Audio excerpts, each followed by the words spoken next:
Et justement, parlons de Fujitora. Alors pour Fujitora, c'est totalement lunaire. Pourquoi? Parce que à chaque fois que je parlais des nouveaux amiraux, je disais, vous croyez vraiment que la marine a trouvé deux Kaido, un Shanks dans la nature? Et je disais que Fujitora, c'était un mec qu'on a trouvé bourré au casino. Eh ben écoutez, c'est un truc de fou. Même en faisant des blagues, je tombe juste. Qu'est-ce que Oda nous dit? Il nous dit que Fujitora avait de grosses dettes en jouant au casino. Même en faisant des blagues, en me moquant de Fujitora, je suis tombé juste. Ce mec-là, c'était bien un mec totalement bourré au casino. Je sais pas. Écoutez, j'ai peut-être le HDO de Mio, peut-être qu'un jour je serai assez altruiste pour vous partager mon HDO comme lui. Mais en tout cas, voilà. Je trouve que c'est totalement fou d'être tombé juste. Alors que bon, en vrai, Fujitora, pourtant, c'est le seul mec qu'on peut respecter au niveau des amiraux. Hein. C'est vraiment le seul mec. En me moquant gentiment de lui, je tombais juste. Incroyable. Maintenant, je vais vous lire un petit peu l'histoire de Fujitora. De West Blue a eu de grosses dettes en jouant au casino sur l'île de Twin Snake. L'endroit où il travaillait comme garde du corps. Hein, Shanks. Et garde du corps maintenant, après Shanks, le policier municipal, Shanks est devenu garde du corps, hein, bien évidemment, c'est bien connu. L'endroit a été racheté par le GM. Ensuite, il est devenu, si je comprends bien, hein, c'est dans la temporalité, il est devenu chef militaire d'un royaume. Le royaume a été détruit, bien évidemment, Shanks n'a pas été capable de protéger son royaume, hein. Certainement Kaido qui est venu à côté. Vas-y, j'arrête de troller, vas-y, c'est bon. Je suis trop une merde. Vas-y, j'arrête de troller. Mais, il a dit certainement Kaido qui est je suis trop une merde. Du coup, son royaume a été détruit. Et après, du coup, il est devenu un criminel important. Et là, la marine l'a recruté. Ken, du coup, qu'est-ce que tu penses un petit peu de toutes ces infos? T'en penses quoi un petit peu? Bah, ça, c'est déjà beaucoup plus intéressant que l'autre Golemon d'arbre vert, là. C'est sûr, ouais. Moi, je pense que ça montre un peu l'injustice. Parce que Fujitora, on connaît sa mentale. Fujitora, on sait que c'est un bon.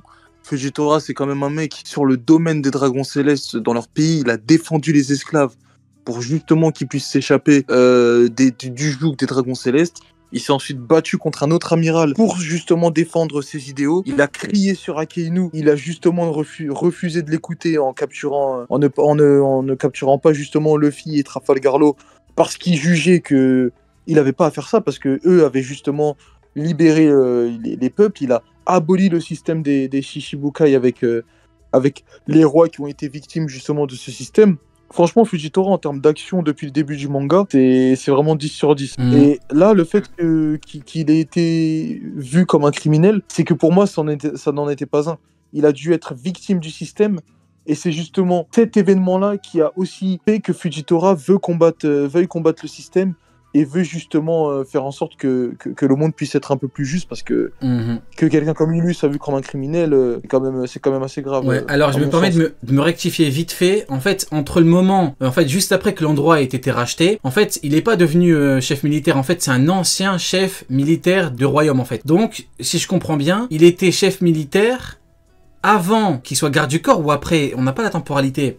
Est-ce qu'il était chef militaire avant ou après? Parce que après que le royaume a été détruit, il est devenu criminel.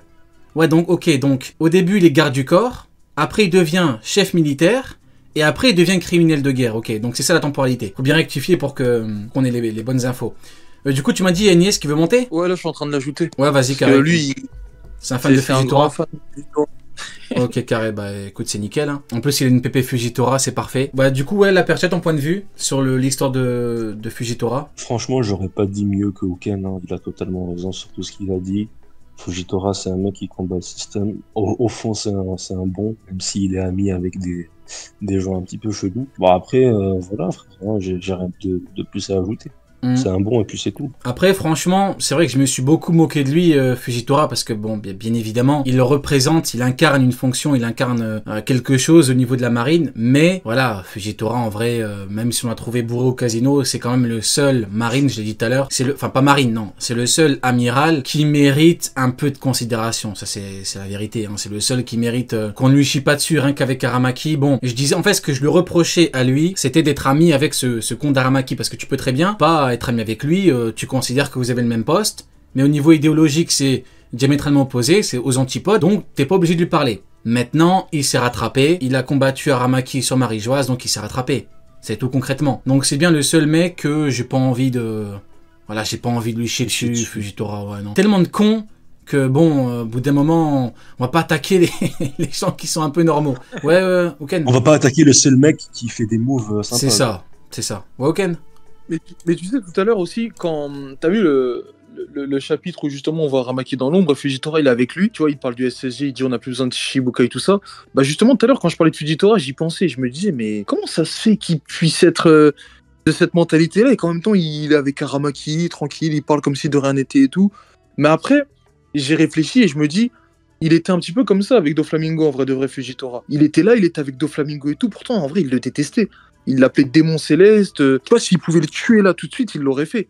Donc en vrai. Ouais, puis de toute façon, en vrai, il s'est rattrapé. En vrai, il a combattu sur. Ah bah oui. Et d'ailleurs, c'est une vraie dinguerie, hein, qu'il ait combattu Aramaki. Pourtant, Aramaki, c'est le plus gros, c'est un fervent défenseur des Dragons Célestes. Hein. Carrément, il est fanatique. Qu'il l'ait affronté sur ce terrain, dans ces conditions, franchement, c'est un truc de fou. Donc, c'est le seul qu'on peut respecter. Agnès, frérot, est-ce que t'es là? Ouais, vous m'entendez? Ouais, mon frérot, Ouais. ça va? Ça va et toi? Bah écoute, ça va.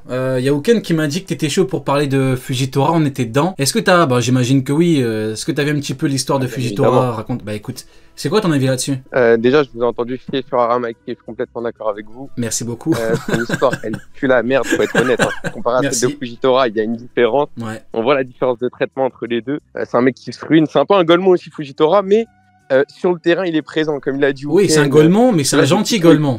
Tu vois, c'est pas un méchant Exactement. Golemon. Et d'ailleurs, il est fort à la bagarre, lui. Comparé à ce Golemon d'Aramaki, il est plus fort que lui. Ça, c'est sûr. Il a des trucs pour lui. Il a une lame des 12 sur Dressrosa. Parce que, pareil, il y a un autre Golemon, Kizaru, même si je l'ai défendu dans l'arc. Il n'a pas crié sur Akainu comme Kizaru l'a crié sur Akainu. Lui, il lui a vraiment tenu tête. En plus, on sait qu'Akainu, il a un gros caractère. Non, Fujitora, pour moi, c'est la figure idéale de la marine pour Oda. C'est même plus que Garp, c'est plus que Kobe. Pour moi, il est destiné à être amiral en chef. On a déjà parlé un peu en DM sur Fujitora, tu sais très bien ce que je lui réserve. Non, Fujitora. Eh ben écoute, justement, on a parlé de l'avenir de Fujitora en DM hier ou avant-hier, et de mon point de vue, c'est un sujet très intéressant parce que mine de rien, bon, le côté Aramaki, comme je l'ai dit tout à l'heure, c'est un peu devenu enfin c'est même pas devenu, c'est rapidement même devenu le vas-y-lui des amiraux, voire des personnages de OP. Fujitora, c'est quand même beaucoup plus intéressant, donc si un perso pour lequel on devrait avoir une discussion, c'est lui. Donc si tu peux un petit peu nous parler de ce que tu penses vis-à-vis de son avenir, c'est intéressant. Fujitora, je lui réserve deux choses. Alors pour moi déjà, il va faire le cul à Aramaki. Ils sont présentés comme deux persos qui sont tout le temps en rivalité. À chaque fois qu'on les voit, c'est pour se battre, que ce soit sur Marie-Joie ou même un peu avant l'introduction d'Aramaki. Je ne sais pas si les gens vont se rappeler. On explique que Aramaki, il propose un tête à Fujitora. Fujitora, il n'est pas trop chaud. Mais en tout cas, les deux, on voit que Oda, il essaye de créer une petite rivalité. En tout cas, une rivalité qui est présente. Donc je pense qu'il y aura un combat entre les deux. Mais avant ça, comme on en a parlé en DM, Fujitora, il y a quelque chose qui peut très probablement arriver. Dis-moi en la plus. confrontation avec la Cross Guild. Ça, c'est intéressant. Se battre avec la Cross Guild pour plusieurs raisons. Alors, Fujitora, c'est quelqu'un qui déteste les grands corsaires. On l'a vu avec Doflamingo, comme il a dit Wuken. C'est un mec qui déteste les grands corsaires. Là, en face de lui, il y a le plus fort des grands corsaires, c'est-à-dire le Golemon de Mihawk. Il y a Smoker aussi qui va arriver. Bon, même si Smoker Crocodile, il n'y a pas une particulière rivalité entre les deux. Je pense qu'il y a moyen qu'il y ait un combat, surtout que Smoker, il a sûrement du power-up. Quand on voit Kobe sur la ruche, c'est n'importe quoi, alors qu'il n'arrivait même pas à soulever des poids. C'était une grosse merde. Là, il est devenu beaucoup plus fort qu'avant. Donc, je pense que Smoker, il y a moyen qu'il ait un power-up et qu'il combatte Crocodile. Mais vraiment, Fujitora, Mihawk, il y a de fortes chances que ça arrive. Ou alors, si c'est pas Fujitora, c'est Sengoku. Parce que Sengoku, on voit qu'il est avec Tsuru sur un navire. Donc ça aussi c'est possible. Attends, mais Sengoku pour qui? Sengoku contre qui? Soit Sengoku contre Mihawk, soit Fujitora contre Mihawk. Ah mais non mais Sengoku c'est de la merde. Fujitora au moins il a une épée. Non mais c'est beaucoup plus intéressant. Mais par rapport à Crocodile, moi je pensais que tu parlais de Crocodile. Crocodile Sengoku ou Crocodile Smoker, tu vois. Mais Mihawk contre Sengoku. Mais frérot, Mihawk Sengoku c'est de la merde. Après frérot, Mihawk Sengoku. C'est de la merde scénaristiquement, mais pour un certain camp, ça va pas être de la merde. Oda, on sait qu'il chie jamais sur les vieux. T'as l'impression. Après, là, t'es en train de me vendre. T'es en train de me vendre quelque chose d'intéressant. Je vois bien Sengoku mettre une petite, Sengoku mettre une petite claque à Mihawk et Mihawk qui saigne un petit peu, tu vois. Là, je suis un petit peu emballé. Non mais retenez bien ce que je vais dire. Hein. S'il y a Sengoku Mihawk, jamais ou grand jamais Sengoku il va se faire chier dessus. Jamais, c'est impossible. Le duo de Garp ne va jamais se faire chier dessus. Surtout pas par Mihawk. C'est impossible. S'il y a un combat entre les deux, Mihawk, bon, il va en prendre un coup sur son portrait. Je pense après Mihawk, bien évidemment, il reste plus fort. Hein. Mais Sengoku, il va être mis en avant. Maintenant. J'irai plus loin en disant que si Sengoku va chez la Cross Guild ou même Fujitora. Après, Fujitora, c'est un peu différent parce que c'est une épée, donc je vois bien du 1v1 et tout. Mais si c'est Sengoku, c'est pas Mihawk. C'est Mihawk et Crocodile. Je vous le dis. 2 contre 1. Ah ouais. Là, vous êtes en Et train de de vous contre- régaler. non, non, de contre un serré ou de contre un expéditif? Bah non, ce sera jamais expéditif. Impossible. Ouais, il a bien dit, Nies, il peut pas... En fait, c'est quoi l'intérêt de construire un Sengoku qui vient pour que Sengoku se fasse vraiment chier dessus facilement Ah, mais c'est impossible. par Mihawk rapidement? C'est vrai que c'est pas très intéressant. Mais franchement, écoute, ça peut être pas mal. Après, moi, franchement, j'en ai parlé en vidéo, mais Sengoku, tu sais, on pourrait très bien avoir comme Garp. Tu vois, en mode dernière mission, voilà, en plus, Sengoku, c'est un mec qui aime les lauriers. Quand Garp lui disait, t'inquiète pas, je te donnerai les honneurs, il était un peu gêné. Sengoku disait, ouais, mais non, Ouais, non, il aime ça, il aime trop ça, c'est la vérité. Donc en vrai, dernière mission pour la marine, mais tant qu'il perde ou qu'il gagne, on verra bien. Mais en mode ultime mission, on y va, on tente le tout pour le tout. Franchement, on verra bien. Mais en tout cas, moi, le combat que je veux voir, moi, franchement, frérot, c'est Fujitora Mihawk. Hein. C'est vraiment Ouais, je te promets, c'est le combat que je veux le plus voir maintenant. Écoute, en fait, ce qui est problématique avec la Cross Guild, c'est qu'en fait, ils ont une mission, c'est faire chier la marine avec leurs primes. Voilà, ils sont là pour faire chier. D'ailleurs, on en parlera après de la prime de Akainu. Ils sont là pour les faire chier. Et ça fonctionne. Hein. Et Sengoku a bien dit, il faut les arrêter tout de suite. Maintenant, est-ce que Akainu fera un truc de grande envergure, une mission en mode on envoie des grandes pointures et tout, ou est-ce qu'on aura que Fujitora et Sengoku? C'est ça qui est compliqué. Parce que pour le monde, faut pas oublier que Baggy, c'est un empereur. Donc, est-ce que, pour fumer Baggy, empereur avec Mihawk et Crocodile, est-ce que t'envoies que Fujitora? C'est ça la question qu'il faut se poser. Parce que pour le monde... Beaucoup ont tendance à oublier, mais pour le monde, Baggy, c'est un patron. Il y a que ceux qui l'ont vraiment connu. Luffy, Zoro, ils disent ouais non, c'est pas possible, c'est un Golemon ce mec. Mais en Après, vrai, pour le monde, c'est chaud. Hein. Te mens pas, moi je doute un peu des ordres qu'Akainu il aimait dans la marine. Hein. Quand je vois Luffy, comment il réagit aux ordres d'Akainu, il attend même pas Kizaru pour combattre Luffy. Quand je vois enfin pas Kizaru, mais Kizaru quand même crier sur lui. Quand je vois Fujitora, il s'en bat de ce que Akainu il raconte.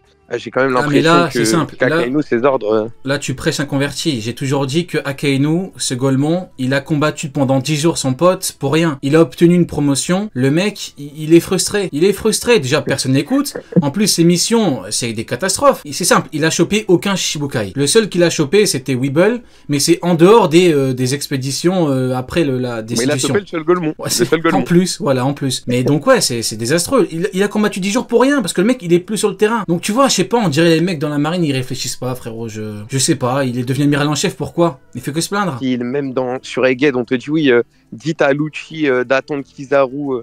Ils attendent de rien du tout Kizaru. Ils vont affronter Luffy. Ils se font capturer. C'est vraiment les ordres d'Akainu, ils sont jamais respectés dans le manga. Tu vas jamais trouver un ordre qui est respecté. Ça n'existe pas. C'est vrai. Voilà. Écoutez, pour Fujitora, écoutez, on verra bien ce que l'avenir nous réserve. Mais en tout cas, la Cross Guild a une mission. Et la marine a besoin de les fumer. Maintenant, qui sera envoyé là-bas? Et qu'est-ce qu'on aura en termes de scénario, au niveau des combats, au niveau surtout de la fin? Parce que le plus important, c'est la conclusion. Qu'est-ce qui va se passer? Est-ce que la Cross Guild sera anéantie? Mais moi, franchement, ce qui me fait vraiment douter, c'est est-ce que la marine enverrait seulement 2 mecs pour arrêter un équipage d'empereur, quoi? Est-ce que il le ferait? Parce que Kizaru avec Saturne sur Egghead, Luffy était pas censé être là. Hein. Luffy à la base, c'était que pour Vegapunk à la base quand il y avait tout le monde, Saturne, Kizaru. Luffy à la base, il était pas censé être là, donc. Si vraiment il va envoyer Sengoku, sachant qu'il y a Garp, que Sengoku il va pas aller sur la ruche. Maintenant, s'il y a Sengoku et Fujitora, c'est ça le problème. Je sais pas comment la Cross Guild va s'en sortir, hein, c'est impossible.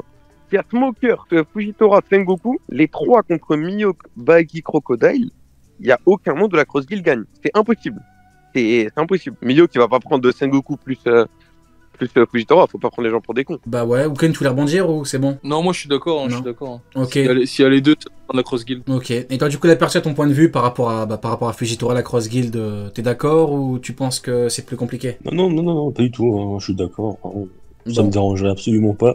Au contraire, j'aimerais bien voir un Fujitora contre Mihawk. Je te promets, s'il faut payer, je paye, mais directement. Bon, écoutez, voilà pour le côté de Fujitora. Tu restes un peu, Agnès, ou... Ouais, non, moi, y a pas de souci, moi, je peux rester. Ok, il nous reste encore 2 petits sujets. Alors, on a la question... Oda a répondu à 10 questions, du coup. Et là, il y a une question par rapport à Garling. Il y a un mec, il a dit, durant l'incident de God Valley, Garling est allé et affronter des pirates. Mais quelle est la force? Quelle est sa force au combat? Et ce qui est fou, c'est que Oda répond, mais quasiment jamais à ça. Vous remarquerez qu'en SBS, en plus de 100 tomes, il répond jamais. Et pourtant, je suis sûr qu'il a dû recevoir 1 milliard, et j'exagère même pas, 1 milliard de lettres avec c'est qui le plus fort entre Shanks et Mihawk. Il a jamais répondu. Ou à Kainu, ou qui vous voulez. Et ben là, il répond, pour Garling, c'est très étonnant. C'est très étonnant. Il a dit, à la question à quel point est-il fort, Oda, il a dit, il est fort, et il y a une raison pour laquelle il est fort. Alors est-ce que Oda nous réserve un truc très particulier Garling? Certainement, parce que de base Garling, nous on en parlait depuis bien longtemps, dès qu'il a été introduit. On disait de base il a un statut particulier. Chef de chevalier divin, c'est déjà c'est chaud. Mais maintenant, c'est encore plus chaud. Maintenant il est doyen, il a de fait le truc d'immortalité et tout, et il a peut-être un fruit en plus. Donc t'en penses quoi un petit peu Touken de ce que dit Oda, en sachant qu'il répond jamais à ce type de questions quoi?